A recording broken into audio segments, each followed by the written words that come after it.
স্বামী বিবেকানন্দ শ্রী শ্রী মায়ের সম্বন্ধে বলছেন। আমেরিকা থেকে 1894 সালে লেখা স্বামী শিবানন্দকে লিখিত পত্র এটি। স্বামী বিবেকানন্দ বলছেন, মা ঠাকুরুন কি বস্তু বুঝতে পারোনি, এখনো কেহই পারো না, ক্রমে পারবে। ভায়া, শক্তি বিনা জগতের উদ্ধার হবে না। আমাদের দেশ সকলের অধম কেন, শক্তিহীন কেন?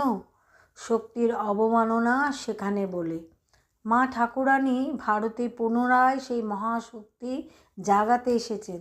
তাকে অবলম্বন করে আবার সব গার্গী মৈত্রী জগতে জন্মাবে। দেখেছ কি ভায়া, ক্রমে সব বুঝবে। এই জন্য তার মঠ প্রথমে চাই। রামকৃষ্ণ পরমহংস বরং যান, আমি ভীত নই। মা ঠাকুরানী গেলে সর্বনাশ। দাদা, বিশ্বাস বড় ধন।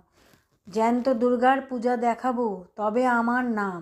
তুমি জমি কিনে জ্যান্ত দুর্গা মাকে যেদিন বসিয়ে দেবে, সেই দিন আমি একবার হাঁপ ছাড়ব।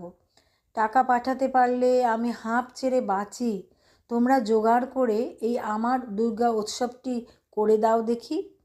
দাদা, মায়ের কথা মনে পড়লেই সবসময় বলি, কো রাম। দাদা, ওই যে বলছি, ওইখানটায় আমার গোড়ামি। রামকৃষ্ণ পরমহংস ঈশ্বর ছিলেন কি না, মানুষ ছিলেন, যা হয় বলো দাদা, কিন্তু যার মায়ের উপর ভক্তি নেই তাকে ধিক্কার দিও।